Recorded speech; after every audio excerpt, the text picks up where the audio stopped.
jueves, es jueves 26 de marzo. Un gusto poder informarles nuevamente. Tenemos en pantalla actualización de los casos que están incrementando a nivel mundial en cuanto a coronavirus.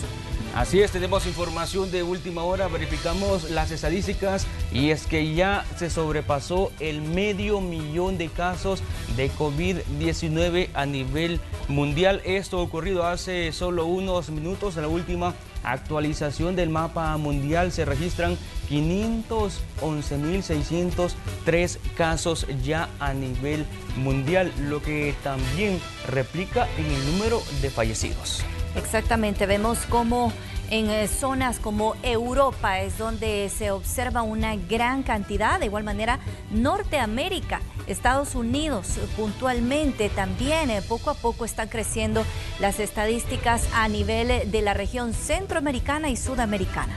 Así es, Estados Unidos se está expandiendo bastante la enfermedad en Nueva York específicamente, y lo que les comentaba del mapa, hay 23.067 fallecidos ya a nivel mundial por coronavirus. Esta es información de última hora, actualizando las estadísticas que se tienen a nivel mundial y el comportamiento de esa enfermedad que inició en Asia, se propagó por Europa y ahora está llegando ya de hace días atrás a América. Exactamente. Iniciamos así esta entrega de noticias, pero hay otras informaciones que le estaremos ampliando durante las próximas 2 horas. Quédese con nosotros. ACACU DRL, la cooperativa que mejora tu vida, presenta los titulares de Noticiero Hechos. ACACU DRL, alcanza tus sueños y mejora tu vida. Se elevó a 13 la cifra de contagios por coronavirus en El Salvador. 2 de los casos son de Santa Ana. Estuvieron en contacto con una persona que llegó al país procedente de Estados Unidos. En la Asamblea Legislativa ya hay dictamen favorable para autorizar al gobierno a adquirir una deuda por $2.000 millones para atender la emergencia por coronavirus.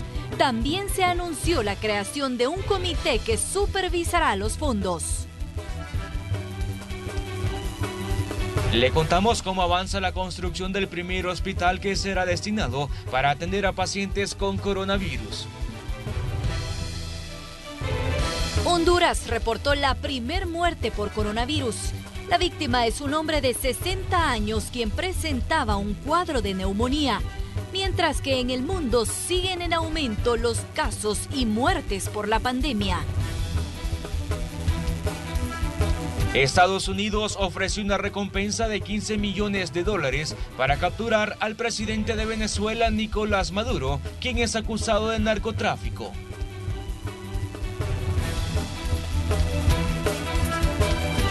Saludamos a los equipos de Noticiero Hechos que ya están listos para llevarlos a noticias ocurridas durante las últimas horas. Vemos en pantalla al periodista Julio Guevara, quien nos presenta una alternativa en este tiempo de cuarentena para volverse autosostenible las familias en la generación de alimentos. Exactamente.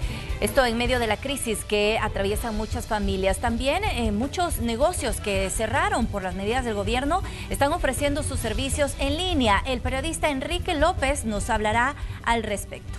Y saben que también en esta emergencia que vivimos circulan muchas noticias falsas. ¿Cómo detectarlas? Conversamos con expertos y de eso nos hablará Marcela Rivera. Hay que tener mucho cuidado con eso. Vamos a hablar de las repercusiones que también tienen en la población, así que la invitación para que se quede con nosotros. Ernesto Cornejo nos estará contando sobre las medidas sanitarias que se están tomando, sobre todo las personas que salen a trabajar y regresan a sus casas. Y vamos con información de última hora, haciendo un enlace hasta la Asamblea Legislativa. Ahí se encuentra el periodista Igmar Batres, y es que hace unos minutos los diputados de la Comisión de Hacienda emitieron un dictamen de financiamiento para el gobierno y atender esta crisis. Igmar, adelante, te escuchamos. ¿Qué tal? Buenas tardes, gracias por estar en sintonía con nosotros. Estamos en la Asamblea Legislativa.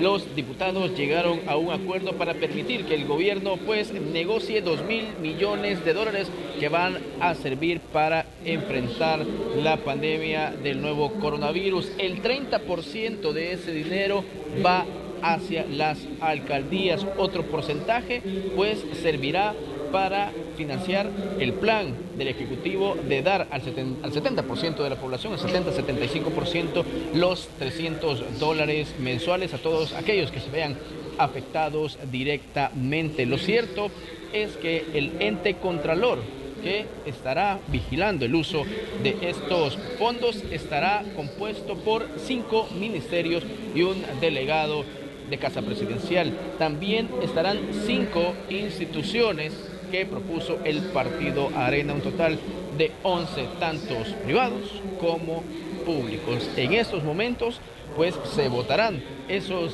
dictámenes. ¿Para qué?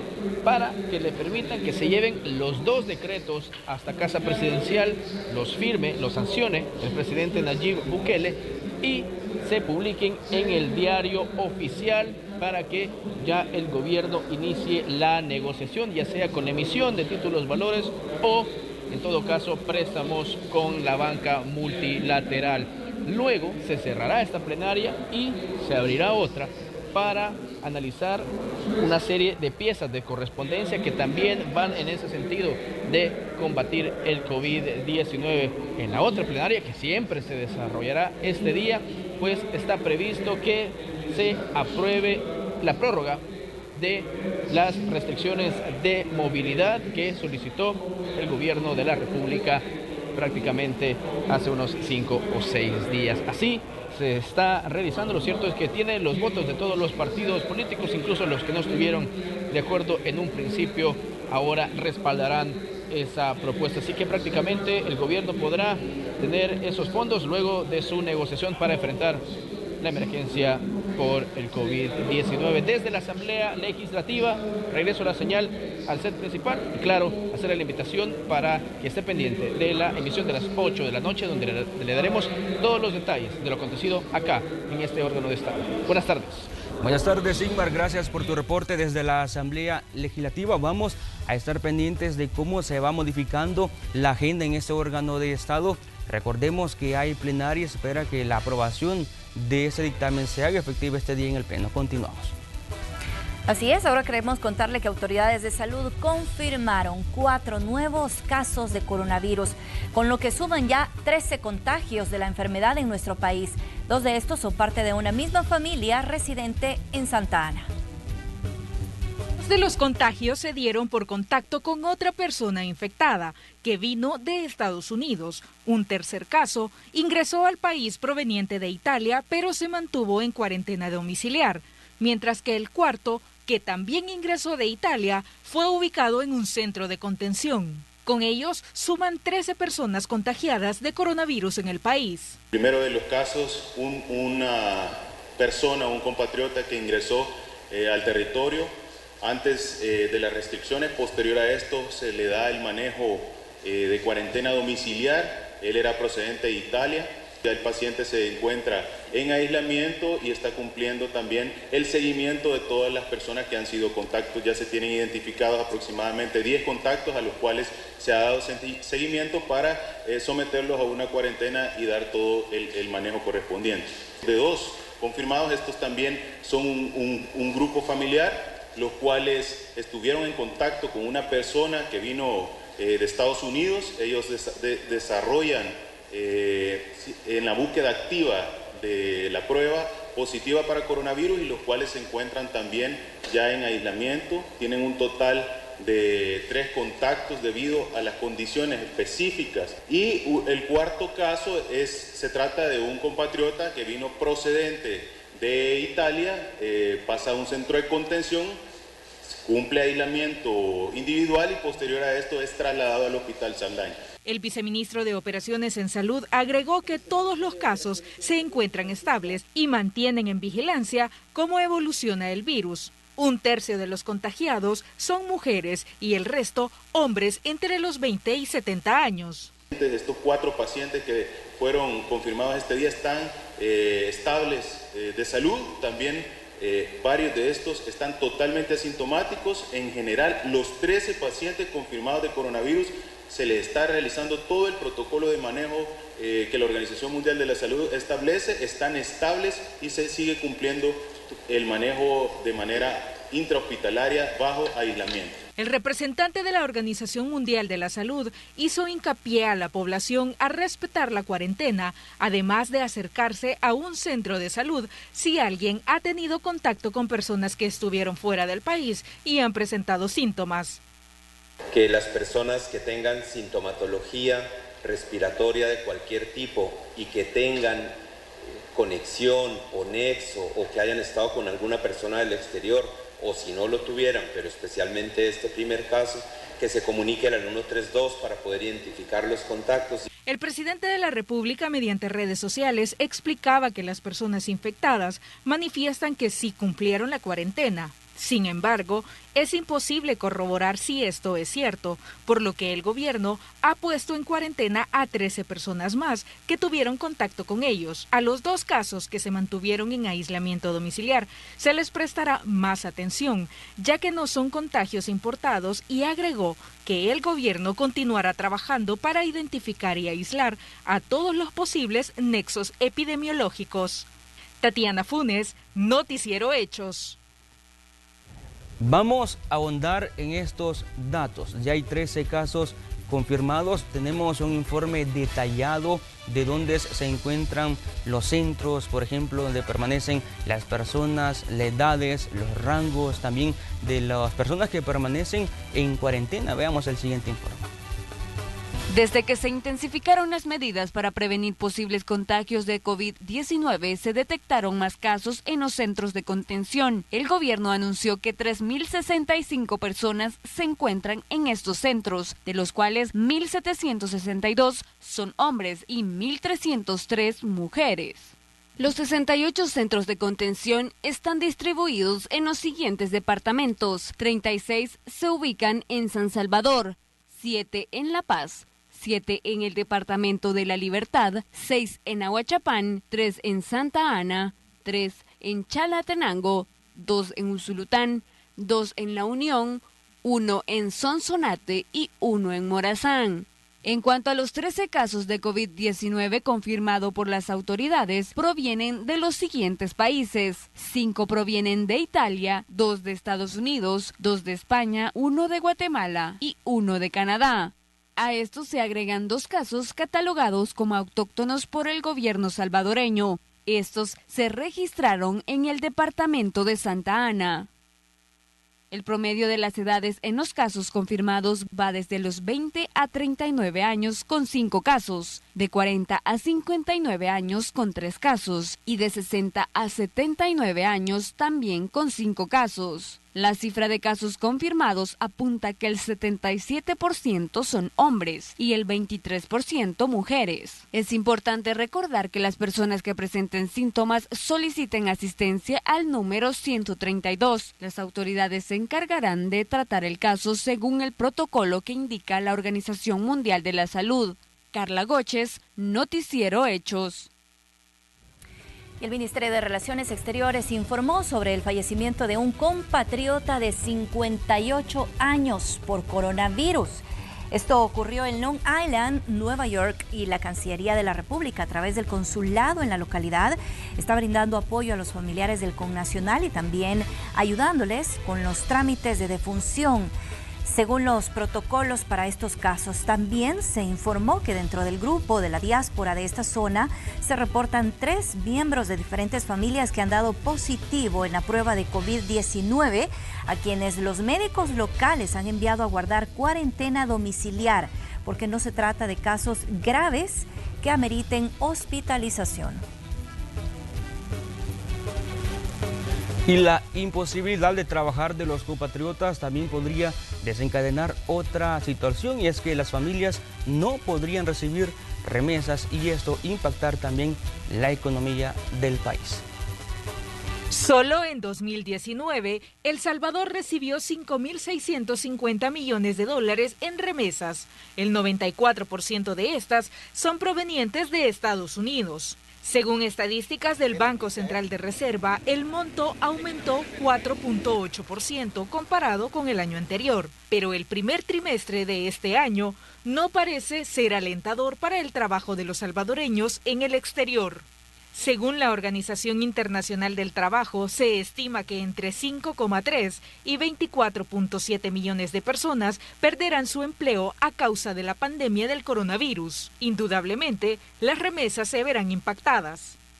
Sabemos que Estados Unidos está poniendo medidas económicas para paliar la crisis, pero eso no abarca a los salvadoreños indocumentados. Sin duda, esta familia de salvadoreños se va a ver afectado en una reducción de sus ingresos. Si estamos solicitando un presupuesto para enfrentar esta situación, que no se le olvide que el 22% de las familias salvadoreñas dependen 100% del ingreso de las remesas familiares. Este rubro equivale en el país a cerca del 16% del Producto Interno Bruto. Y después de Estados Unidos, los países de procedencia de remesas familiares son Canadá, Italia y España. Naciones seriamente afectadas por COVID-19. El Instituto Salvadoreño del Migrante pide que el gobierno genere una política en conjunto con Estados Unidos para apoyar a quienes están fuera del país. Tiene que identificar una medida para paliar este impacto negativo tanto en las familias que dependen de las remesas familiares mensuales como cómo se ponen a disposición de aquellos salvadoreños en Estados Unidos que nadie los va a auxiliar en esta crisis económica cuando reduzcan sus trabajos y sus ingresos. En cuanto al estatus de protección temporal, como INSAMI, tienen conocimiento de salvadoreños que no han podido salir del país a causa del estado de emergencia que mantiene restringida la salida del territorio y estos podrían ser afectados. Un punto de agenda urgente para la canciller de nuestro país, que negocie un salvataje para proteger a esta población. No es responsabilidad de la persona, es responsabilidad de un entorno crítico que tenemos. Además, solicitan que se cree protocolos especiales para la atención de retornados, pues podrían ser vulnerables ante la enfermedad al ser detenidos en otros países y mezclados con personas de diferentes nacionalidades. Tatiana Funes, Noticiero Hechos. Y el transporte colectivo, que moviliza al 70% de la población en El Salvador, estaría por atravesar una complicada situación en medio de la pandemia por coronavirus. El ministro de Obras Públicas sostuvo que los empresarios están obligados a que las unidades cumplan con las medidas preventivas para evitar la propagación del virus. Acciones que deben implementarse para paliar la difícil situación económica a la que podrían enfrentarse. Hemos conversado con diferentes empresarios, si bien es cierto, sus ingresos han sido reducidos, pero de alguna manera ellos ahorita tienen la capacidad, porque por ejemplo el subsidio no se les ha suspendido. Se les sigue pagando el subsidio al transporte público, por ejemplo. A medida que vayamos teniendo muchas más personas con casos positivos y se vaya propagando el COVID-19, van a ser menos pasajeros que se van a estar subiendo en el transporte público porque los vamos a tener hospitalizados. Entonces, al final ellos mismos se van a ver afectados si no se toman las medidas pertinentes.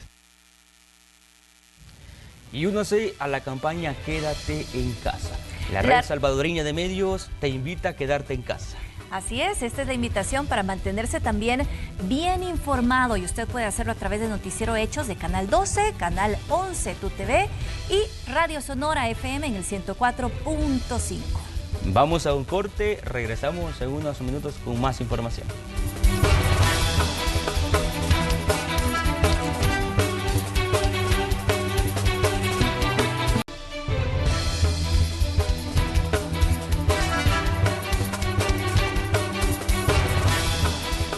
Vamos de inmediato con Gerardo Borja para conocer el ambiente que se vive a esta hora en el Mercado Central de San Salvador. Adelante, Gerardo, te escuchamos.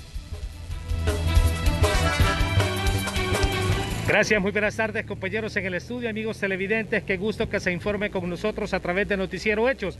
A esta hora me encuentro en la 7ª Avenida Norte y 12 Calle Poniente, específicamente a un costado del edificio 10 del Mercado Central. Como podrá observar, la afluencia de personas en este mercado es bien mínima. Esto ante la emergencia que tenemos de COVID-19.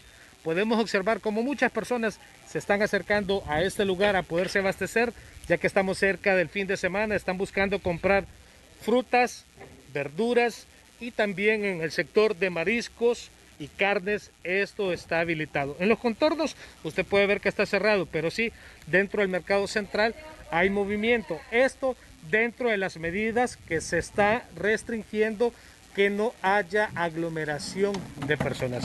Aquí puede ver diferentes productos, mangos, jocotes o quienes distribuyen también pasta, fósforo, jabones, que son parte de lo necesario en nuestro hogar. Este es el ambiente, compañeros, en el estudio, amigos televidentes, desde el edificio 10 en el Mercado Central. Le hacemos el llamado también a usted que si no es necesario salir, se quede en casa. Y si lo hace, hágalo con toda la protección necesaria, con guantes, y si tiene mascarilla, también use su mascarilla, y si no tiene guantes, utilice alcohol gel.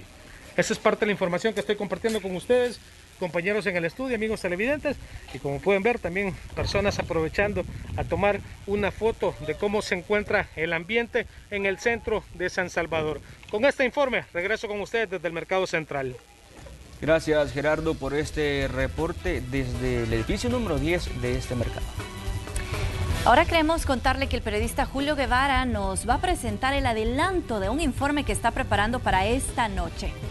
Trata de una iniciativa que busca fomentar la creación de huertos caseros. Adelante, Julio.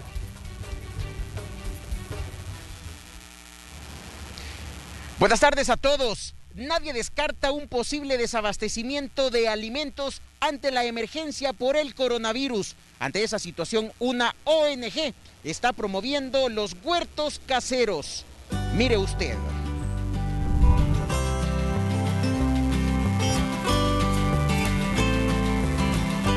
Fíjate, en esta crisis nosotros hemos visto que es súper importante las personas que ya tienen sus huertos, básicamente además del alimento.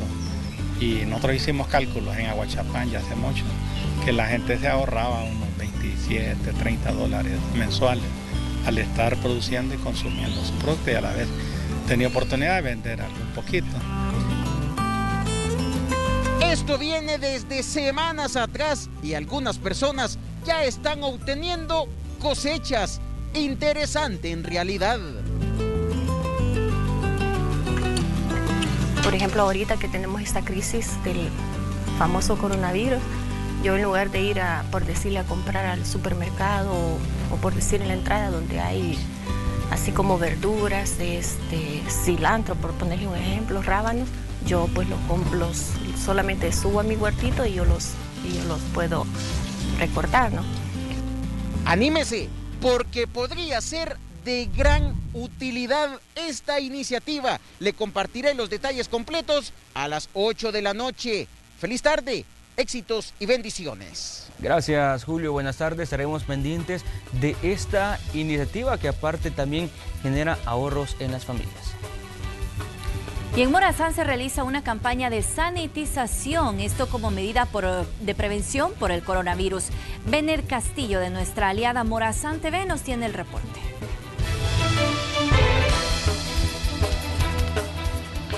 Muy buenas tardes, así es, efectivamente, informarles que este día la delegación policial de San Francisco Gotera en el departamento de Morazán ha realizado acciones de sanitización en las instalaciones de la Policía Nacional Civil, como asimismo en los vehículos policiales. Todo esto con el objetivo como medida de prevención por contagios de coronavirus. Pero para que nos hable más sobre estas medidas, escuchemos las palabras del jefe de la Corporación Policial de San Francisco Gotera en Morazán.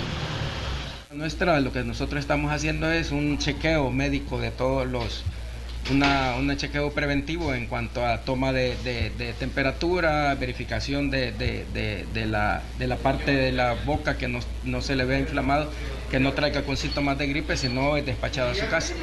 Y también se está haciendo la sanitización de los vehículos policiales, que son los que tienen mayor contacto con el público, entonces para tratar de minimizar lo menos el riesgo de contagio. Entonces son de las cuestiones que nosotros invitamos a la población a que también lo haga. Otra de las medidas que también se están realizando acá en la delegación policial es que todas las mañanas los agentes de la Policía Nacional Civil se les está haciendo chequeos médicos, tomándoles la temperatura, y todos aquellos agentes que presentan algún síntoma gripal son enviados a sus casas. También en la entrada de la delegación policial las suelas de los zapatos son desinfectados. Todo esto con el objetivo de prevenir contagios de coronavirus. Las autoridades hacen un llamado que este tipo de acciones también la población los debe de tomar, y también pues si no es necesario salir hay que quedarse en casa como medida preventiva por el coronavirus. Recordar que las autoridades anoche informaban que El Salvador ya reporta 13 casos confirmados de coronavirus. Esta era la información que teníamos a estas horas de la tarde desde el departamento de Morazán. Saludos, Bened, y muchas gracias por el reporte. Lavarse las manos diariamente después de tocar cualquier objeto y el uso de alcohol gel son parte de las acciones que muchos salvadoreños están implementando en sus hogares. Nuestro compañero Ernesto Cornejo visitó algunas familias y nos cuenta más adelante.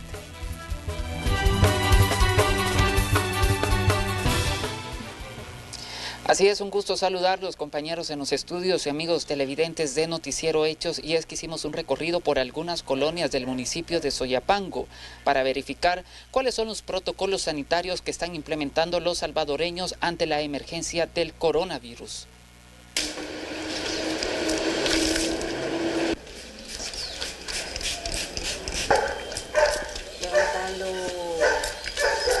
Sí, nosotros como familia estamos tomando las medidas pertinentes. La verdad, por los casos que últimamente se han dado del coronavirus, pero lo más alarmante es que las mascarillas, el alcohol gel y los guantes se han agotado. Hay quienes que en medio de esta situación salen a laborar, pero aseguran tomar las medidas pertinentes. Llego a mi casa, no tengo contacto con mi familia, en primer lugar. Luego en el patio en la entrada me quito los zapatos, los rocío con alcohol y los meto en una bolsa. Entro a mi casa, me voy al patio, me quito toda la ropa, luego me ducho y la ropa que he usado en el día la meto en un guacal con jabón para poderla desinfectar, luego lavarla. Encomendarme a Dios. Luego, desde que salgo de mi casa, pues agarro mascarilla y bueno, como digo, encomendarse siempre a Dios y que no vaya a pasar nada en mi persona, porque si me pasa algo de contagio, pues contaría a toda mi familia. Que la vestidura, toda mi ropa queda a la entrada, lo que son mis zapatos queda a la entrada, mi señora me tiene la ropa ya lista ahí de un solo. Las autoridades del Gabinete de Salud Ampliado reiteran su llamado a todos los salvadoreños a abstenerse de salir de sus viviendas mientras esta situación se logra controlar en el país. Con esta información retorno a la señal hasta los estudios principales desde el municipio de Soyapango. Pasen buenas tardes.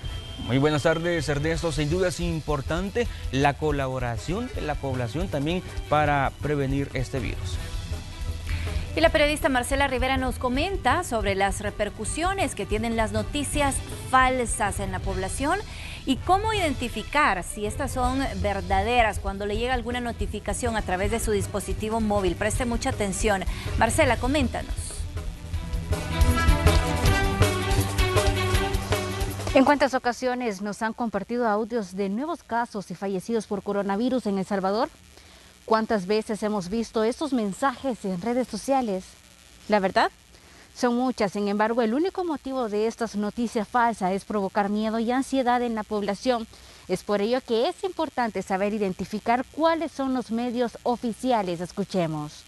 Bueno, las noticias falsas sobre esta situación que estamos viviendo puede afectar en generar más preocupación, más estrés, porque normalmente las noticias falsas van llenas de un contenido negativo, ¿verdad? Entonces esto nos provoca más estrés y más preocupación. ¿Cómo hacer para identificar una noticia falsa? En primer lugar, por ejemplo, cuando usted recibe una noticia a través de WhatsApp o recibe una captura de pantalla, desde ahí hay que comenzar a dudar la información. vamos a la cuenta que normalmente se ha citado, por ejemplo, en el caso de las noticias del presidente de la República, Nayib Bukele. Si usted recibe una captura de pantalla, se va al perfil del funcionario. Ya una vez en el perfil del funcionario, usted lo que hace es revisar la lista de tweets. Ya con los tweets actualizados, con los tweets revisados, usted se podrá dar cuenta si en realidad lo publicó o no lo publicó. Y es precisamente en situaciones como estas de emergencia donde surgen noticias falsas. Es por ello que el fiscal general de la República compartió en su cuenta de Twitter que se iniciará una investigación para quienes divulguen este tipo de información. Sin embargo, para expertos en el área, piden que los castigos sean más rigurosos, ya que de acuerdo con el Código Penal se establecen sanciones entre los 5 a 30 días de multa. Debería de configurarlo como acción delictiva y ponerle una pena considerable, ¿verdad? Para que las personas que se dedican a esto y que sean investigadas, que sea comprobada, que se les determine que han cometido estas acciones, pues tengan una sanción rigurosa, ¿verdad? El llamado para la población es que busquen medios oficiales para informarse y evitar difundir noticias falsas como las cadenas en WhatsApp que solo ayudan a provocar miedo. Esta es la información que les tengo. Muchas gracias, Marcela, por compartirlo con nosotros. Feliz tarde para ti. Vamos al siguiente tema. ¿Puede o no nuestras mascotas adquirir el virus del COVID-19? ¿Qué debemos hacer para evitar que entren en ansiedad, estrés, incluso depresión por la cuarentena domiciliar? De eso nos habla el periodista Nelson Quinteros. Adelante, Nelson. Buenas tardes. Efectivamente, la pandemia del COVID-19 tiene en alerta y zozobra a toda la población salvadoreña que está en cuarentena domiciliar, incluidas sus mascotas. Es por ello que hoy analizamos la importancia que deben de tener los salvadoreños para que sus mascotas no entren en depresión y se estresen al no salir de sus casas. Los detalles los vemos en la siguiente nota.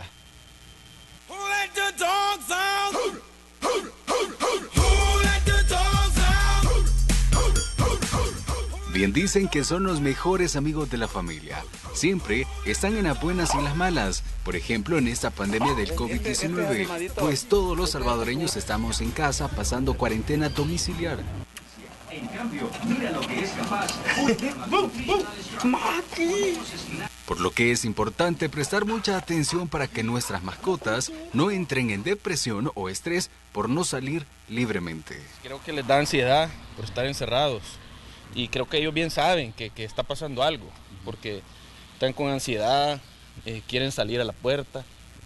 Más que todo, creo que ansiedad es lo que les afecta a los perros, después les da enfermedades. Les afecta a ellos porque se deprimen, como acuérdense que ellos son como personas, lo único que les falta es hablar.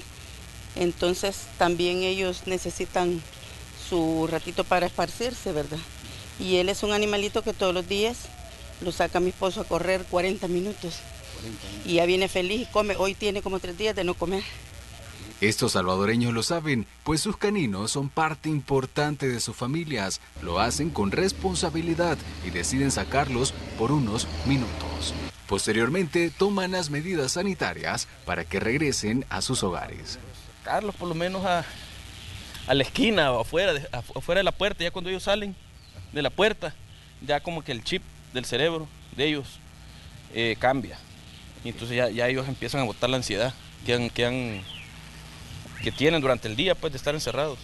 Un caso muy peculiar es el de don José María, que tiene 4 caninos en total, 2 que creció desde muy pequeños. Hablamos de Panchito y Colmillo, el resto los adoptó ya grande. Sabe que ante esta enfermedad que tiene alarmada a la población salvadoreña, no se debe de descuidar a las mascotas. Mire, como uno humano, ellos se estresan.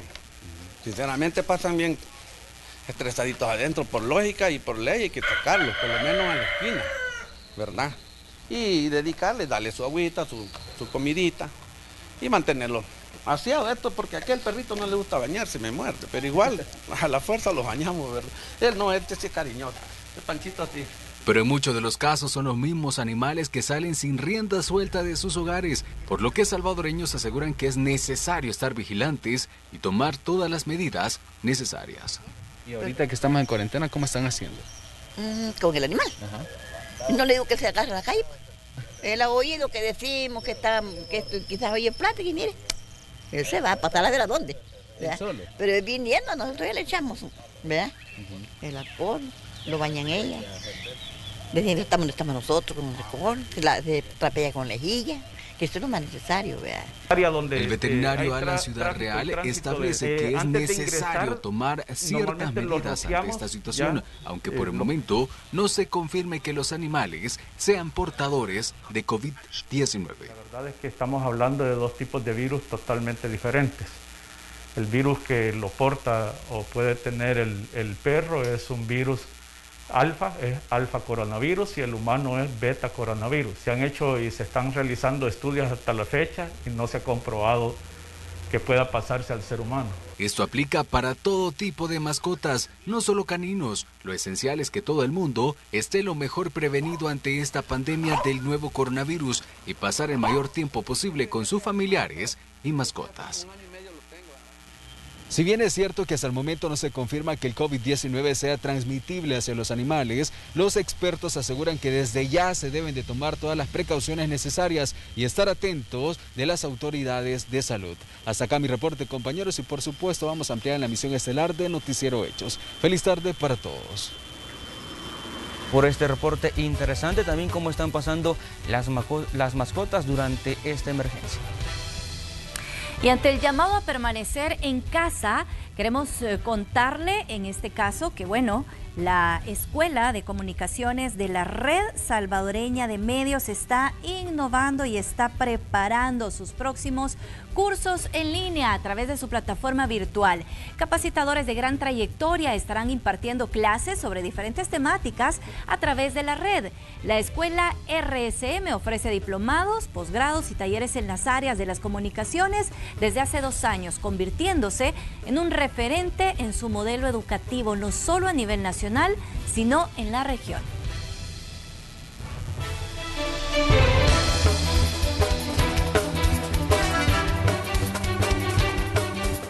Y vamos con información de última hora que se está generando en la Asamblea Legislativa.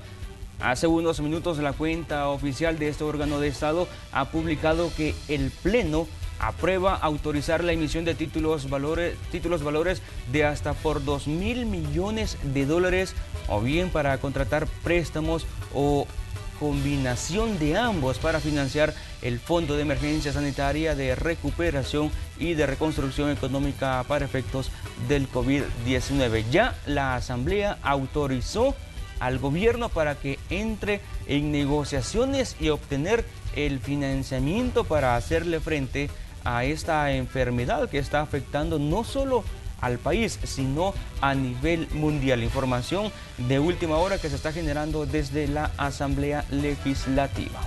Y es información que le compartimos también a través de nuestras plataformas digitales, de ahí la invitación que le dejamos para que usted se mantenga pendiente durante todo el día. Nuevamente vamos a hacer una pausa, pero ya volvemos.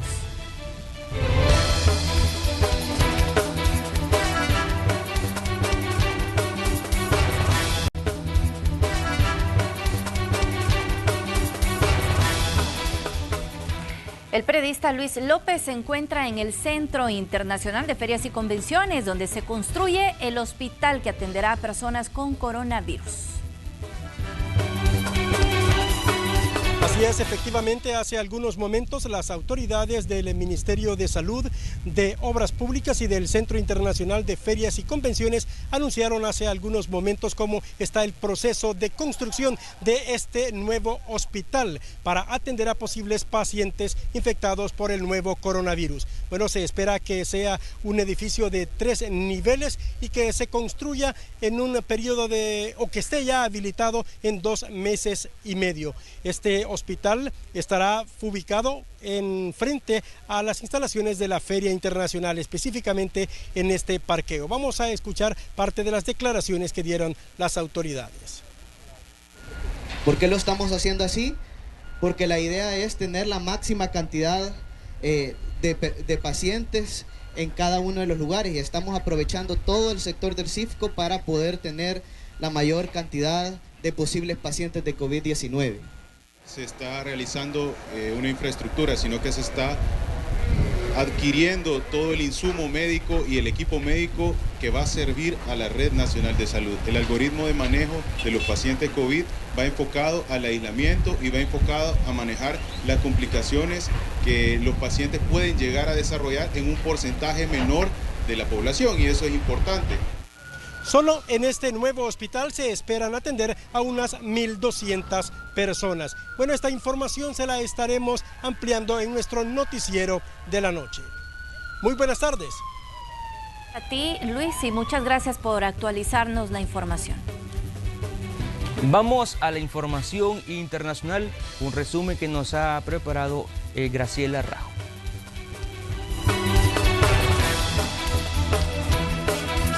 Luchan bajo el peso de la pandemia a medida que más y más personas ingresan con la enfermedad todos los días. Solo el estado de Nueva York ha dado cuenta de más de 30.000 casos y cerca de 300 muertes, la mayoría de ellas en la ciudad.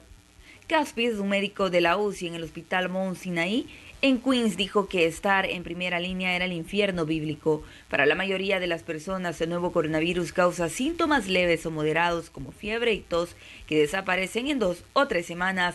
Este es un informe de Kelly Abrego para la RNA. Mientras tanto, en Honduras se registró la primera muerte por coronavirus. Se trata de un hombre de 60 años de edad que residía en la zona norte del país. Efer Torres con el reporte. Hola, es un gusto saludarles en vivo a esta hora desde Tegucigalpa, la capital de Honduras, para llevarles a ustedes lo último que ha acontecido en nuestro país en torno al tema del COVID-19. Ya de manera oficial, las autoridades del Sistema Nacional de Gestión de Riesgos, SINAGER, han confirmado lastimosamente la muerte de un hombre de 60 años a causa del coronavirus. Vamos a escuchar y ver en este momento las declaraciones de Francis Contreras, quien es el portavoz del gobierno en torno a este tema del COVID-19. Que el día de ayer, 25 de marzo de 2020, a las 10:40 p.m., confirmamos el primer fallecimiento de un paciente por coronavirus COVID-19 en Honduras. Se trata de un hombre de 60 años de edad, procedente de la ciudad de Villanueva, departamento de Cortés, con un historial clínico de hipertensión arterial y cardiopatía isquémica. Esta persona fue referido el 19 de marzo por una clínica privada al Hospital Leonardo Martínez con dificultad respiratoria, por lo cual se aplicó el protocolo de atención correspondiente y por su condición se procedió de inmediato a realizarle la prueba de COVID-19. La misma que fue confirmada por el Laboratorio Nacional de Virología como caso positivo. Durante el proceso de atención y a pesar de los esfuerzos realizados por el personal del hospital, el paciente desarrolló neumonía bilateral grave con múltiples infiltrados pulmonares, causando un fallo respiratorio y posteriormente un paro cardíaco.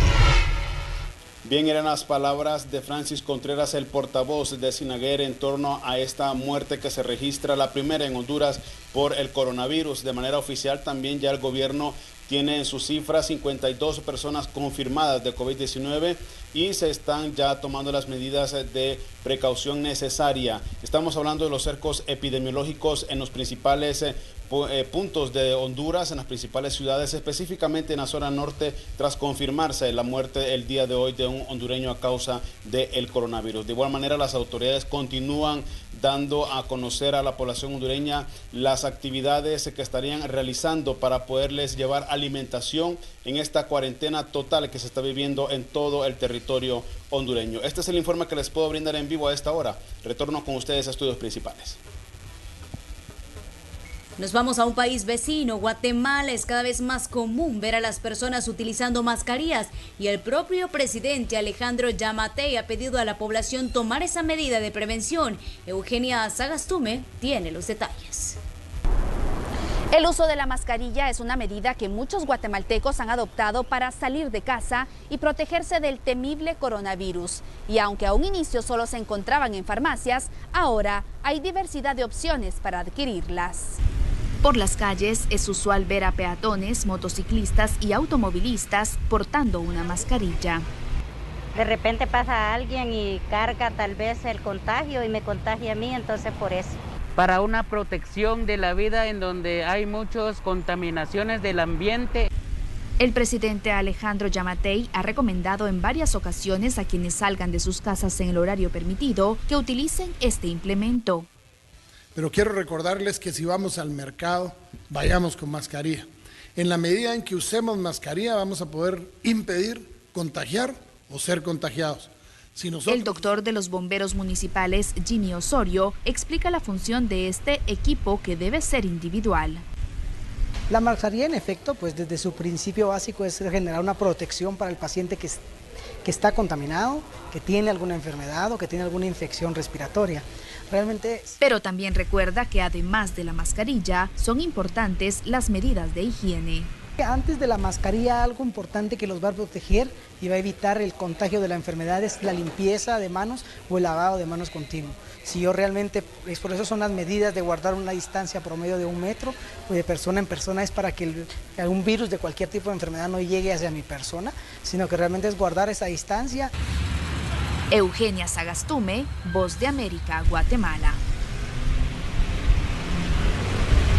Siempre en Centroamérica y en Costa Rica incrementan las medidas para evitar un brote de COVID-19. Andrés Ramírez con el reporte.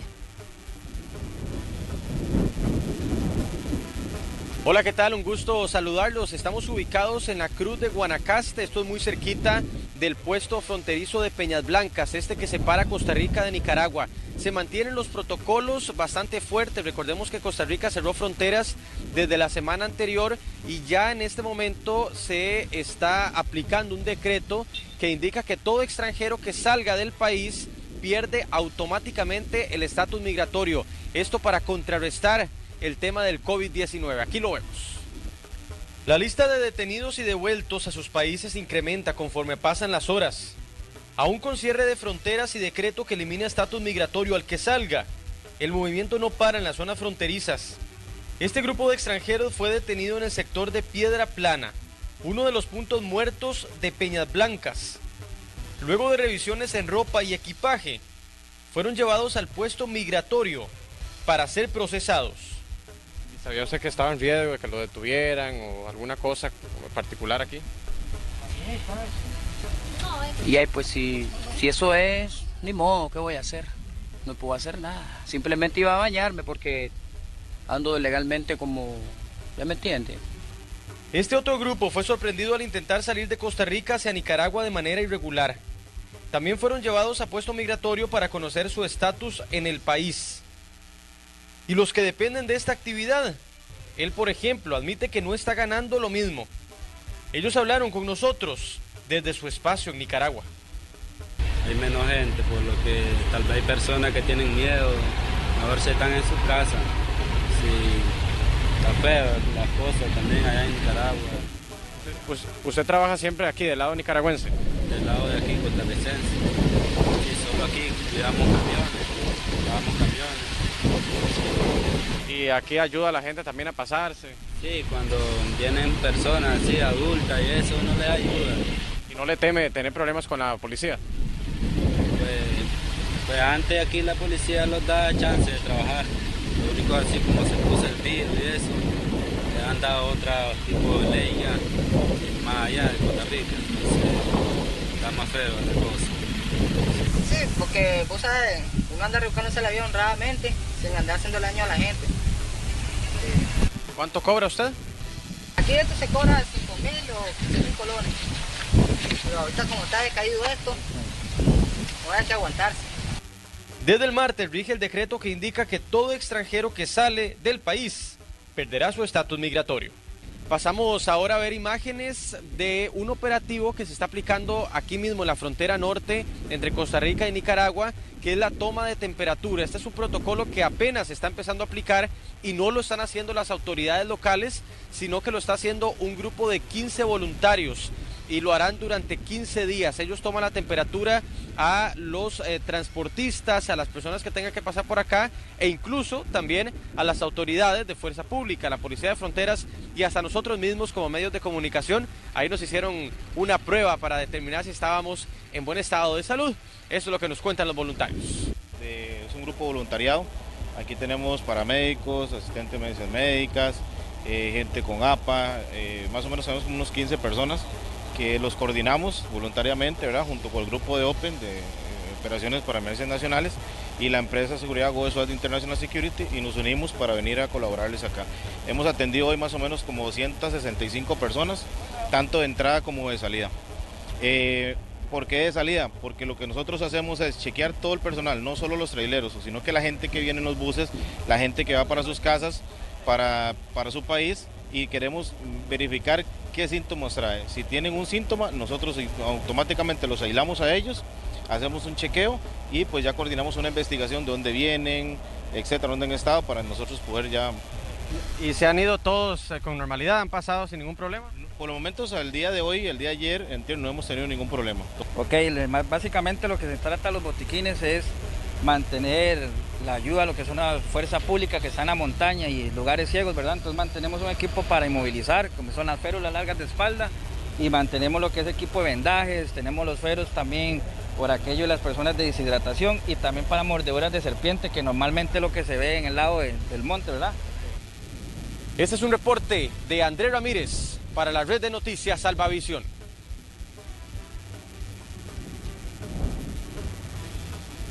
Y mientras continúa la cuarentena social en Venezuela, exploramos cómo afrontan los estudiantes de medicina del país el llamado realizado por la administración en disputa a sumarse para entender la pandemia generada por coronavirus.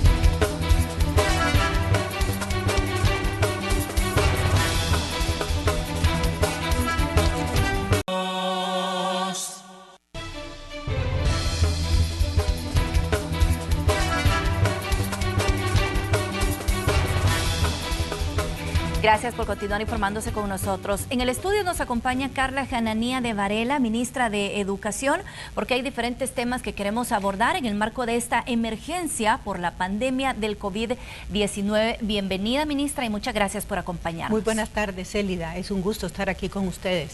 Raúl. Buenas tardes, ministra. Gracias por estar con nosotros. Bueno, entramos en materia, estamos en emergencia, las clases están suspendidas por la misma emergencias de manera preventiva. ¿Cómo está funcionando hasta este día, ministra, este modelo que está implementando los profesores, enviando información a los estudiantes, dando guías? ¿Cómo ha funcionado hasta este día? Bueno, decirles que en este momento nuestro lema y nuestro accionar gira alrededor de una frase que es: la educación continúa, la educación sigue. Y alrededor de esa frase estamos trabajando todo el equipo del Ministerio de Educación 24/7. Nuestro objetivo es la continuidad educativa desde el hogar. Y desde un momento, en nuestra primera etapa, cuando esto comenzó, lanzamos un sitio web, ¿verdad?, atrás del cual hay todo un grupo de especialistas, curriculistas. Hay 2 números de teléfono al cual pueden llamar padres de familia, docentes y los mismos alumnos a la hora que quieran. Atrás de esos números hay un grupo de por lo menos 7 especialistas respondiendo las 24 horas, pero además el ministerio preparó guías, programas que fueron subidos al sitio www.minet.gov.sb, pleca emergencia COVID-19. En ese sitio, esa fue la primera etapa. Correr, porque como hablamos hace un rato, nadie estaba preparado para esto. Entonces lo que hicimos fue crear ese micrositio especializado para poder complementar todos los esfuerzos que los docentes ya hacen. Hay docentes, la mayoría de ellos muy dedicados, que prepararon sus propias guías, sus propias orientaciones para los alumnos, pero además utilizaron los medios tecnológicos que tienen a la disposición, como grupos de WhatsApp, videollamadas, dan su clase virtual en vivo. Y todo esto es de agradecer y de reconocer a todos los docentes que tienen esta dedicación y tienen esta vocación. Muchísimas gracias a todos ustedes, docentes, y reconocemos su trabajo. El ministerio lo que ha hecho es subir esta plataforma para complementar, apoyar el trabajo que las docentes ya hacen. Incluso los colegios privados, las escuelas privadas pueden hacer uso de este contenido. Los teléfonos 2592-2009 y 6008-3286 son los números a los cuales ustedes pueden consultar las 24 horas, ya sea consultas pedagógicas o la manera de cómo ustedes, padres de familia, podrían desarrollar algún tema que esté en alguna guía que los profesores dieron o que está en el sitio web del ministerio y que ustedes no saben cómo aplicarlo. Así es que estamos a la par de ustedes las 24 horas. Es interesante cómo ahora, pues, por fortuna se cuenta con las nuevas tecnologías también para que esto sea posible, pero también entendemos que hay zonas rurales en nuestro país, que hay instituciones públicas donde no tienen el acceso a una computadora, no tienen acceso a internet. En este caso, ¿han supervisado ustedes también cómo están funcionando particularmente estos centros escolares donde todavía no pueden acceder, por ejemplo, a esta plataforma que ha habilitado el ministerio? Sí, Célida, cuando nosotros montamos el micrositio y organizamos el material por ciclo y por tema, registramos todos aquellos centros educativos que no tienen internet. Sin embargo, hay algunos centros educativos que no tienen internet, pero que los padres de familia y los docentes sí tienen teléfono y tienen WhatsApp, ¿verdad? Entonces, pero hay otros que los padres de familia no tienen ni siquiera el recurso del WhatsApp. Entonces, para ellos hemos hecho una impresa masiva de todas las guías, las cuales hemos hecho llegar a todos esos centros educativos, además de que están en el sitio web. Ministra, también hay preguntas en las redes sociales o lo que le hacen llegar a uno en el caso de las colegiaturas, universidades, colegios privados. Hay gente que se pregunta, bueno, no se está yendo a clases, ¿se van a cancelar o va a haber alguna medida para implementar, o qué se podría hacer, o qué se le podría decir también a la población? Decirle a la población que en estos momentos nos estamos rigiendo por el decreto ejecutivo de emergencia en su artículo 7, que dice que los padres de familia tenemos la responsabilidad de continuar pagando las cuotas escolares de nuestros hijos porque los colegios necesitan seguir funcionando, necesitan seguir pagándole a sus docentes, a sus profesores, porque los profesores también son claves en este momento para garantizar la continuidad educativa, ya sea por grupos de WhatsApp o por chat o por videollamada, lo que sea. Es importante que los docentes se mantengan comunicados y conectados con sus alumnos. Esto es vital. Sin embargo, al momento no hay una modificativa que diga que los padres de familia pueden dejar de pagar las cuotas. Al menos que esto se considere en Casa Presidencial y se dé una modificativa al decreto, ¿verdad? Lo cual es posible y el presidente ha dicho que lo está considerando. Pero a la fecha de hoy estamos trabajando con el decreto de emergencia, artículo 7. Y en ese caso, la decisión del presidente va a depender de cómo evolucione la enfermedad en el país o la emergencia, supongo. Sí, va a depender. Usted sabe que esto va cambiando día a día. Al principio solamente eran 21 días de clases suspendidos, después fueron 30, que comenzamos a contar varios días después de que había comenzado los 21 días iniciales. Entonces, esto va variando día con día y nosotros nos vamos adaptando a esto. Entonces, yo pido, por favor, cordura y paciencia. Tenemos pocos días de haber entrado en cuarentena, no tenemos ni siquiera un mes y hay demasiada expectativa, demasiada ansiedad por el tema de las cuotas. Claro. ¿Verdad? Porque, entonces, tengamos un poco de paciencia y en este momento centrémonos en la educación de nuestros hijos desde casa. ¿Cómo se podría ver afectado el año lectivo, ministra, considerando que, bueno, usted ya lo mencionaba, inicialmente se dijeron 21 días, esto ha ido incrementando y ahora no sabemos también cómo va a ir evolucionando esta situación de emergencia, no sabemos si el presidente va a decretar que son más días todavía los que los chicos tendrán que pasar en casa y las actividades escolares se tienen que trasladar y hacerse de esta otra vía que es un tanto diferente, porque digamos que en las instituciones la parte práctica, por ejemplo, se está postergando, se está dejando para cuando se regresen, cuando los alumnos puedan regresar a las aulas. ¿Ya se evaluó, por ejemplo, cómo va a afectar esto la realización de la PAES o de las actividades que normalmente se hacen dentro del año escolar?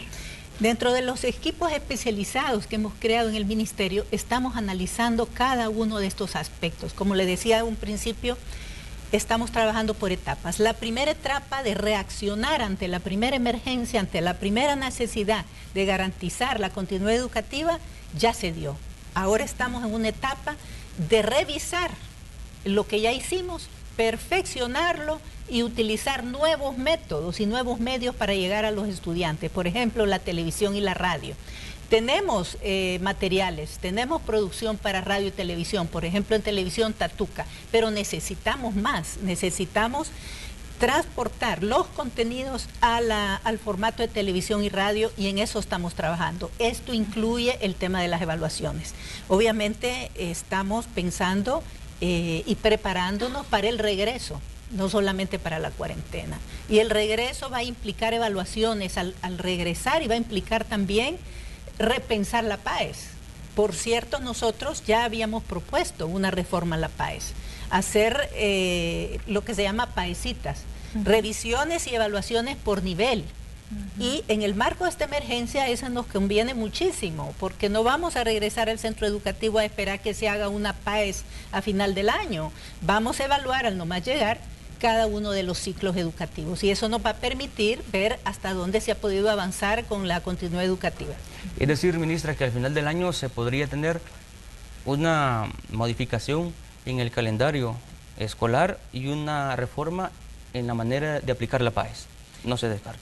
Es una posibilidad, es lo que estamos estudiando. Como decíamos al principio, no sabemos qué va a pasar mañana, sin embargo, nos tenemos que preparar, tanto para el tema evaluativo como para cualquier modificación que sea al calendario escolar. En este momento, lo que tenemos, la única realidad que tenemos es una cuarentena de 30 días hasta que el señor presidente la modifique. Ministra, usted mencionaba que ya tienen habilitado un centro de llamadas. ¿Cuáles son las principales inquietudes que tienen desde los centros educativos o la gente que se ha puesto en contacto con ustedes? Bueno, hemos recibido más de 200.000 consultas a estos teléfonos. La mayor parte son consultas pedagógicas, cómo aplicar los contenidos, cómo desarrollarlos, la manera práctica. Pero hay también denuncias y hay inquietudes sobre este tema de las cuotas, sobre el tema de cuándo vamos a regresar a las escuelas. Sin embargo, son preguntas que en este momento no podemos responder. ¿Se ha evaluado la posibilidad de, no sé si la necesidad, lo ven ustedes así, de sanitizar los centros escolares antes de que regresen los alumnos? De hecho, lo estamos planificando ya. Los centros educativos van a ser sanitizados. Quiere decir, por ejemplo, en este momento, supongamos que la cuarentena no se extendiera. La cuarentena estaría terminando el día 20, necesitaríamos un par de días más para sanitizar las escuelas y que los niños regresen el 23, por ejemplo. También comentaba el presidente de la República en una entrevista que tuvo, la evaluación de los estudiantes de medicina que están en año social. ¿Se podrían graduar ellos? Porque también decía el mandatario que se va a requerir de médicos ante esta emergencia, posiblemente ante un futuro. Pero ¿cómo está ese tema en la actualidad? Bueno, el tema de las universidades, ustedes saben que las universidades tienen autonomía en términos de la forma en que operan. Ellos tendrán que decidir cuál es el procedimiento para graduar a sus alumnos en año social. El rol del ministerio es certificar. Entonces, en ese sentido, pues creo que la pelota está más del lado de las universidades. En el caso que el presidente haga esa solicitud, serán las universidades las que establecerán el mecanismo para graduar a estos alumnos. En el caso de las instituciones privadas, ministra, se está haciendo también una evaluación de cómo están llevando ellos su metodología en este momento en el que, bueno, los alumnos se han tenido que trasladar a las casas y hasta ahí se les tiene que hacer llegar la información. Sí, nosotros a través de estos teléfonos y de este equipo de especialistas y de todo un equipo que tenemos que le da seguimiento a las quejas, estamos monitoreando, agarramos grupos aleatorios de centros educativos públicos y privados, hacemos llamadas y hacemos visitas si es necesario. ¿Qué tipo de verificaciones están haciendo en este caso? Estamos verificando que se esté dando la continuidad educativa y en otros casos, cuando hay denuncias, por ejemplo, hay denuncias de que hay centros educativos que porque los padres tienen una mora de un mes en el pago de la colegiatura, no les han dado las guías, lo cual pues es absolutamente improcedente. Es negarle el derecho a la educación. Por supuesto. Usted no le puede negar una guía a un niño porque el papá no ha pagado la colegiatura. Sí, y sobre todo en esta situación, y me imagino que ahí también van un poco orientadas esas denuncias de los padres de familia que están consultando por el pago de las cuotas, sobre todo cuando sabemos de personas que son emprendedoras, ¿verdad? Y que posiblemente en esta situación de emergencia no están recibiendo la misma cantidad de ingresos. Obviamente, sí, mire, hay de todo, ¿verdad? Claro. Hay padres de familia que tienen la capacidad de pagar sus cuotas, hay otros padres de familia que se ven en dificultades, pero yo quisiera hacer un llamado a los padres de familia y a que distingamos la educación de la instrucción. En casa es donde se hace la educación. Es allí donde se da la educación de nuestros hijos y es en la escuela donde se da la instrucción. Muchos padres de familia entendemos mal la función de la educación y creemos que nosotros pagamos una cuota escolar para ir a depositar a nuestros hijos a un centro educativo y nos desentendemos del tema de la educación. La responsabilidad de los docentes es la instrucción, pero la educación, la formación como persona, la manera en que nosotros nos relacionamos con los demás, se aprende en casa. Y le voy a dar un ejemplo muy concreto, el tema del bullying. El tema del bullying, el maltrato o acoso escolar, que se traduce en español, el bullying, eso se aprende en casa. Los niños no nacen discriminando y violentando a los demás. Son pautas y comportamientos que se aprenden en casa. Señores padres de familia, este es el momento para reflexionar. Esta enfermedad nos ha devuelto al hogar, nos ha devuelto al núcleo, donde todo comienza y donde sucede lo que después impacta en la sociedad. Tomemos conciencia, este es un momento delicado que estamos viviendo, pero al mismo tiempo es un momento de oportunidad. Tomémonos de la mano y cada quien asuma su responsabilidad. Este es el momento de reencontrarnos, padres e hijos en el hogar, y replantearnos nuestro rol como padres para impartir educación. La instrucción la dan los docentes y entonces en ese sentido pues será válida la preocupación de las cuotas para algunos padres de familia que trabajan, como usted decía, de manera independiente, pero para otros asumamos la educación de nuestros hijos en el hogar porque son nuestros hijos. En el caso de las universidades, ministra, ya mencionaba usted que son autónomas, pero también se está evaluando cómo se están dando estas clases o cómo se está impartiendo también la enseñanza a los estudiantes, porque que no estén asistiendo a la universidad no significa que no han continuado con su ciclo educativo, porque entiendo que también están enviando información o los docentes están haciendo enseñanza de manera virtual. La instrucción que el Ministerio de Educación ha dado es que la educación no se pare. Esto los incluye a todos. Las universidades y los colegios privados deben continuar su educación de manera virtual o haciendo llegar a los alumnos que no tienen formas de conectarse a un aparato tecnológico o de tener un acceso a un grupo de WhatsApp, hacerle llegar los documentos, los libros, las guías para que ellos puedan continuar. ¿Verdad? Esto es mandatorio. Ministra, estamos viendo ya en otros países que este fenómeno ha evolucionado mucho más que acá en el territorio salvadoreño, casos de ansiedad. Esto es algo que se va a dar indiscutiblemente también en la población de estudiantes. ¿En estos centros de atención tienen especialistas que puedan atender este tipo de casos? Por supuesto, este es un tema muy importante el que usted acaba de mencionar. En un contexto de encierro como el que está la familia, y en esta, digamos, bombardeo de noticias preocupantes, es normal que crezca la angustia. Al crecer la angustia, crece la tensión en casa y puede aumentar los casos de agresión verbal e incluso física. Entonces nosotros estamos haciendo énfasis a los docentes que no solamente se trata de instruir a los alumnos con contenidos pedagógicos y académicos, se trata también de orientar en actividades psicológicas, actividades que mejoren el equilibrio emocional, que reúnan a la familia en actividades lúdicas, en trabajos en grupo. Miren, en este momento hay muchos docentes, directores de centros educativos, sobre todo de educación en primera infancia, que están llegando a sus alumnos por medio de su teléfono y le están dando instrucciones, por ejemplo, de cosas sencillas que podemos hacer con nuestros hijos en casa.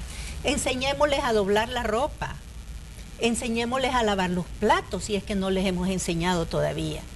Muchos padres de familia descuidamos esa parte de la formación, esa es la parte de la educación que no se puede dar en el aula. Enseñémosles a arreglar su cuarto, a clasificar sus juguetes, leamos con ellos historias. Todo eso va a disminuir el nivel de tensión. Pero además, desde el Ministerio de Educación, en este momento estamos produciendo material desde nuestras consejerías. Nosotros tenemos 14 consejerías escolares en cada uno de los departamentos que se dedican precisamente al tema de la prevención de violencia, a atender los casos de víctimas a través de primeros auxilios en atención psicológica. Y este equipo de la consejería está trabajando para llevar estos materiales y estos consejos a la televisión, a la radio y a las redes, para que los padres de familia tengan acceso a estas guías, a estas orientaciones. Y el caso de atención psicológica, por ejemplo, ministra, ¿se podría desarrollar aún más en los centros escolares? Digo esto al regresar, por ejemplo, cuando todo vuelva a la normalidad, por así decirlo. Pues yo creo, Raúl, que después de esto ya no vamos a ser los mismos cuando regresemos. Tenemos que ser mejores, porque esto nos ha dejado varias lecciones, ¿verdad? Y estas lecciones pues están siendo muy importantes. No sabemos cuánto tiempo más vamos a seguir así, pero lo que se espera de nosotros es que seamos mejores, que los padres comprendamos, los padres de familia comprendamos que la educación no solamente es en la escuela y que no es solamente responsabilidad de los docentes y que no voy a estar preocupado solamente por la cuota. Con esto no quiero decir que no es válido para aquel que no puede pagar, pero señores, por favor, cumplamos nuestro rol en el hogar. Esa debe ser nuestra principal preocupación en este momento. Ministra, antes de finalizar, me gustaría que repitamos esos números de teléfono que ya están activos, que forman parte del ministerio y donde se están atendiendo cualquier tipo de consulta, cualquier tipo de inquietud o necesidad que puedan tener los docentes o los padres de familia.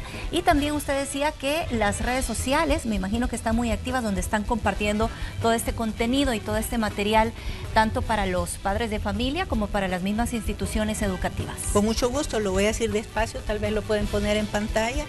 2592-2009 y 6008-3286. Estamos disponibles las 24 horas del día. De hecho, lo tenemos en pantalla ahí, ministra, el número telefónico Ministerio de Educación, 2592-2009 y 6008-3286. Ahí está disponible. Gracias, ministra. A usted, Raúl. Gracias por habernos acompañado. Vamos a hacer una pausa comercial y regresamos en instantes. No nos cambie. Volvemos. Buenas tardes, bienvenidos a los deportes. Es oficial, el torneo Clausura 2020 de la Liga Nacional de Guatemala ha quedado cancelado debido al brote de coronavirus. Ayer miércoles por la noche, el Comité Ejecutivo de la Liga Nacional del país, Chapín, emitió un comunicado en el que dio a conocer que su torneo quedará concluido, aunque no dieron a conocer al equipo que se quedaría con el título. El campeón guatemalteco había quedado suspendido luego de 13 fechas y tras la reunión de los presidentes de los dos equipos, la Liga anunció la cancelación inmediata luego que 7 equipos votaran por esta determinación. En conjunto de comunicaciones se mantiene en la cima de la tabla general. Sin embargo, no se reveló si sería reconocido como el campeón del Clausura 2020. Y los jugadores del Bayern München y otros clubes alemanes, entre ellos el Borussia Dortmund, aceptaron rebajar su salario para ayudar a sus dirigentes a hacer frente a la crisis creada por la pandemia del coronavirus. El Bayern, al frente del campeonato en el momento de la interrupción el 13 de marzo, Todos los jugadores, los miembros del Consejo de Administración y del Consejo de Vigilancia afirmaron estar dispuestos a renunciar a un 20% de su salario, según lo dijo la prensa internacional. Los entrenadores y dirigentes del club de Dortmund, actualmente segundos en la Bundesliga, renunciaron también a una parte de sus ingresos, lo que permitirá al club ahorrar un número de millones de 2 cifras, indicó el equipo amarillo en un comunicado, sin precisar todavía las cantidades. Y los deportistas a nivel mundial siguen uniéndose en la lucha contra el COVID-19. El quarterback de los New Orleans Saints, Drew Brees, por ejemplo, anunció que junto con su esposa invertirán $5 millones en Luisiana para colaborar en la ayuda que se le da a las personas vulnerables afectadas por la crisis del coronavirus. La prioridad ahora es ayudar a nuestras comunidades y superar este momento difícil, escribió el astro de la NFL en su cuenta personal de Instagram. Cuando hizo el anuncio de la ayuda, según lo que explicó el mariscal de campo, van a coordinar acciones con varias organizaciones de región para entregar 10,000 comidas por día por todo el estado, por el tiempo que requieran niños y familias necesitadas. Y también instituciones deportivas se han unido a esta lucha contra el COVID-19. El Real Madrid, por ejemplo, en colaboración con el Consejo Superior de Deportes, pusieron en marcha un proyecto de Madrid para la distribución de insumos sanitarios estratégicos dirigidos a la lucha contra la pandemia del COVID-19.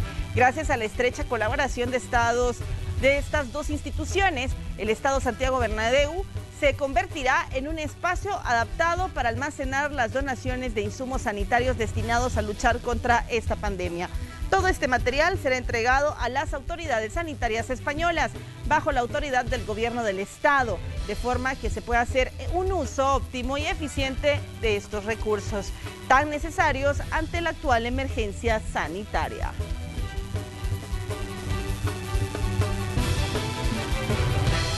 Nosotros les damos una pausa y ya venimos con más. El 12 va con vos.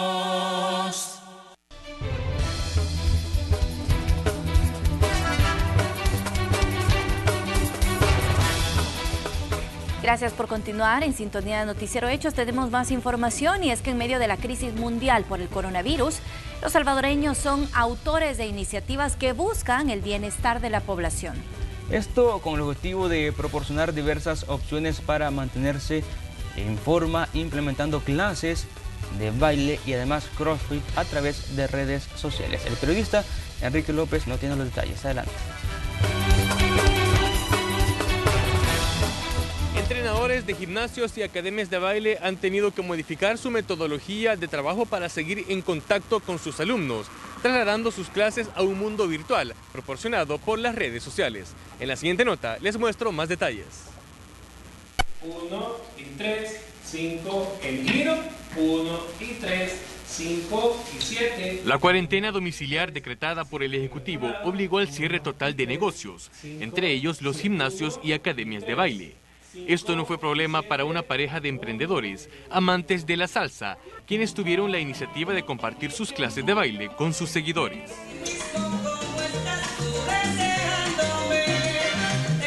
Las redes sociales les ha permitido seguir en contacto con sus alumnos y continuar con su rol de maestros. Nos ha tocado tratar de innovar y hacer, tratar de seguir en lo que nos mantenemos con toda nuestra clientela, nuestros alumnos que siempre nos apoyan. En esta ocasión nos están apoyando desde casa, haciendo clases virtuales por medio de Instagram, Facebook, las redes sociales que nos ayudan como a impulsar siempre esto y pues a seguir adelante con nuestro trabajo. Enfocados en la importancia de incentivar a la población a mantenerse activa y aprender desde casa es un reto para este rubro comercial. Incluso entrenadores de CrossFit comparten las rutinas diarias utilizando objetos que se encuentran en cualquier hogar.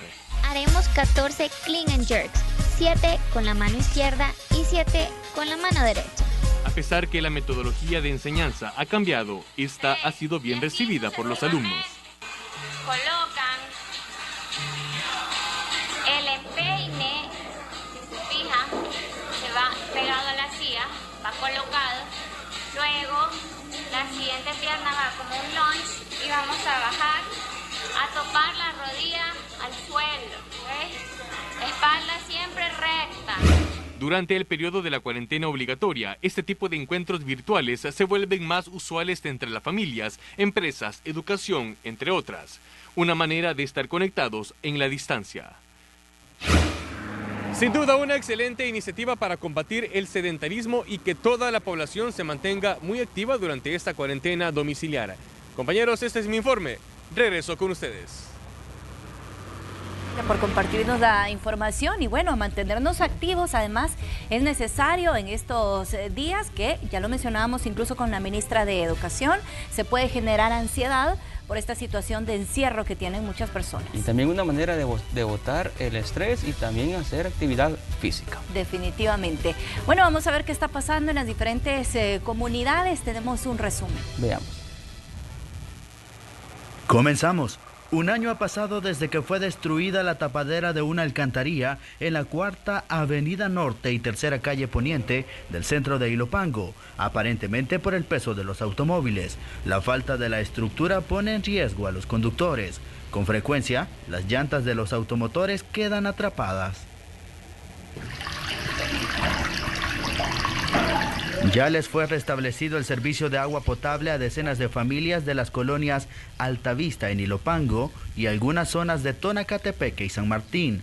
Durante 15 días, los residentes no contaron con el recurso hídrico. Si bien es cierto, el acceso al agua es un derecho contemplado en la Constitución, afirman con frecuencia les fue vulnerado por el mismo Estado. También, quienes recibieron agua en sus viviendas son los residentes de la colonia Cima 1, 2, 3 y 4 que pertenecen a los municipios de Ilopango y Tonacatepeque. Aquí el servicio les había sido suspendido desde hace 8 meses y solamente contaban con camiones cisternas que no daban abasto para los más de 20,000 habitantes. Denuncie los problemas de su comunidad marcando al 2560-1240. Con imágenes de Gerardo Borja, Christopher Cornejo, Noticiero Hechos.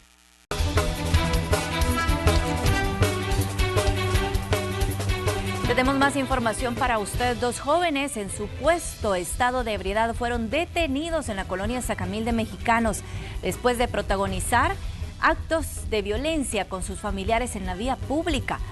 A pesar de la cuarentena domiciliar dictada por las autoridades, algunas personas, como en este tipo de casos, no acatan las disposiciones.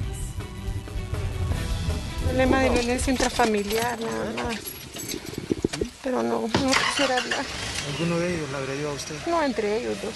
¿Entre ellos? Sí, entre ellos dos, sí. Con cuestión esta de la emergencia, es un problema que he tenido con la madre, nada más. Ah, por violencia, nada más. Por violencia, sí, con la mamá. Eso es todo, nada que ver con esta situación. Ah, ok, sí. Perfecto. Así es. Bueno, pues.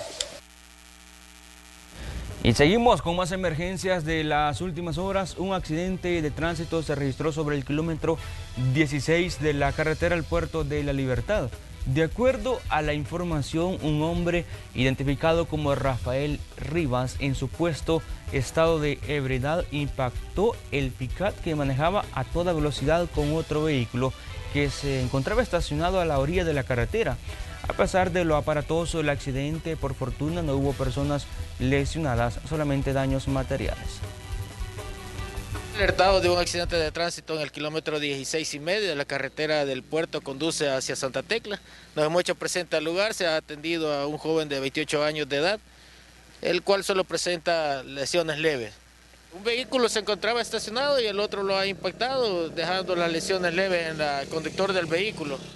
Mío, pues es mi fuente de trabajo, pues, y espero que me respondan pues, por él, pues, porque con él me gano la vida, pues, y con él saco adelante a mi familia, pues, y todo, pues. ¿El vehículo es constante, que después de que usted trabaja lo deja estacionado aquí? Sí, el vehículo ya de las 6 de la tarde ya está estacionado ya ahí, pues, en una parte apartada, pues, en la esquina, pues. Y directivos de un albergue para personas indigentes, drogadictos y alcohólicos y en situación de calle manifestaron su preocupación porque las autoridades de gobierno les han solicitado el cierre o retiro de 45 de los 60 indigentes que reciben ayuda de este ministerio evangélico. Este se ubica en el barrio San Miguelito de San Salvador y se encuentran en cuarentena domiciliar, por lo que no pueden dejarlos ir nuevamente a la calle por el riesgo que esto implicaría. Por el contrario, están pidiendo ayuda a las autoridades de gobierno o a las autoridades municipales para poder atender a esta población indigente en este momento de crisis. Entonces me dijeron, yo no sé cómo va a ser, pero usted los tiene que, no los puede tener aquí. Le doy hasta mañana, hasta hoy, se puede decir. Algunos hermanos se han ido porque tienen sus familiares, y los que no tienen, ¿dónde los mando? Que no nos cierre el ministerio, porque ya vino Gobernación y la policía que quieren que nosotros saquemos a la gente. No podemos sacar la gente a la calle, porque son hombres que necesitan un milagro, dónde dormir, dónde comer. 40 hombres en la calle, 50 hombres, ¿qué van a hacer? Van a ir a robar o pueden hacer una maldad, porque van a tener hambre. ¿Quién les va a dar de comer? Nadie. Vamos a información en desarrollo. Hace unos minutos, la Secretaría de Prensa de la Presidencia de la República ha publicado el siguiente video. Ahí se observa al viceministro de Salud atendiendo a una persona que fue arrollada esa tarde en las cercanías de Cifco y también en la zona de Casa Presidencial. Es sobre la Alameda Manuel Enrique Araujo. Francisco Alaví se detuvo cuando iba pasando, así se observa en las imágenes, atendió a esta persona que fue impactada por un vehículo que circulaba también por el lugar. Se desconoce cómo ocurrieron los hechos, pero lo que se destaca es que se observa al funcionario atender a esta persona y que también colaboró con los cuerpos de socorros que se hicieron presentes para estabilizar a este hombre que resultó lesionado cuando fue impactado por un vehículo sobre esta carretera, algo que se ha publicado hace unos minutos en cuentas oficiales del gobierno. Bueno, y cabe destacar que el viceministro de Salud es médico y bueno, en este caso también apoyando al personal de comandos de salvamento. Sabemos que estas entidades pues no están haciendo cuarentena domiciliar, al contrario, están trabajando las 24 horas del día, los 7 días de la semana. Importante también la colaboración y que se destaca también la apertura que tuvo el funcionario a acudir a la zona. De detenerse y atender la emergencia. Así es. Bueno, vamos a más información. Así es, queremos contarle que en Estados Unidos se ofreció una recompensa de $15 millones para capturar al presidente de Venezuela, Nicolás Maduro, quien es acusado de narcotráfico. Gonzalo Abarca, de La Voz de América, nos tiene el reporte. Y el gobierno de Estados Unidos presentó el jueves cargos contra el presidente en disputa de Venezuela, Nicolás Maduro, y su círculo cercano por vínculos con el narcotráfico, según lo anunció el propio secretario de Justicia, William Barr. El funcionario dijo que los acusados colaboraron con el grupo de las Fuerzas Armadas Revolucionarias de Colombia, las FARC, para, según él, inundar a Estados Unidos de cocaína, esto entre otros delitos. Barr agregó que los cargos se dan luego de 10 años de intensas investigaciones contra los funcionarios. El régimen, además, dijo Barr, permite a estos narcotraficantes el uso de las rutas marítimas y les da refugio, aseguró el secretario de Justicia. Asimismo, Washington acusó a Maduro de dirigir el llamado Cártel de las Flores y anunció que ofrecerá una recompensa de $15 millones.